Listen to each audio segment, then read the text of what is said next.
scary Peppa Pig episode that never made it on TV. It was a quiet evening at Peppa's house when something very strange began to happen. Peppa and George were playing in their bedroom when they noticed their toys moving by themselves. The teddy bears turned their heads slowly, their button eyes gleaming in the dim light.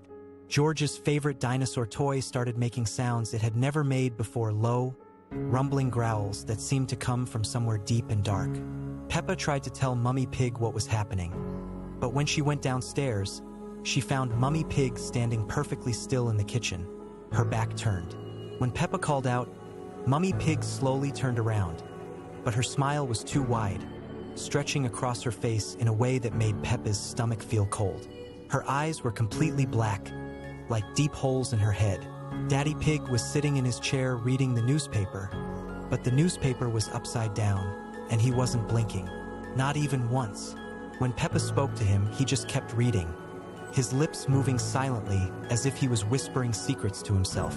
The television was on, but it was showing the same image over and over, a picture of their house, but all the windows were dark except for one. In that window, a shadow was watching. George started crying, but his tears were black, and when they hit the floor, they made a sizzling sound. The house began to feel different, like it was breathing. The walls seemed to pulse gently, and the floorboards creaked in a rhythm that sounded almost like a heartbeat.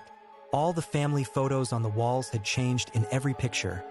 There was an extra figure standing behind the family, a dark shape that shouldn't have been there.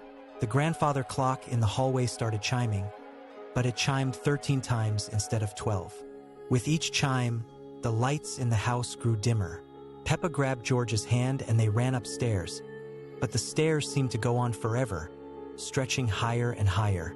Behind them, they could hear Mummy and Daddy Pig laughing, but it wasn't their normal laugh. It was hollow and echoing, like it was coming from very far away. When they finally reached their bedroom, they found that all their toys had arranged themselves in a perfect circle on the floor. In the center of the circle was a music box that had never been there before. It was playing a lullaby, but the melody was wrong, twisted and sad. The toys were all facing inward, toward the music box, as if they were watching it very carefully. Peppa and George hugged each other tightly as the music box slowly wound down. When the music finally stopped, everything went completely silent. Then, one by one, all the toys turned to look at them with eyes that glowed softly in the darkness, and they all began to smile the same too wide smile that Mummy Pig had worn downstairs.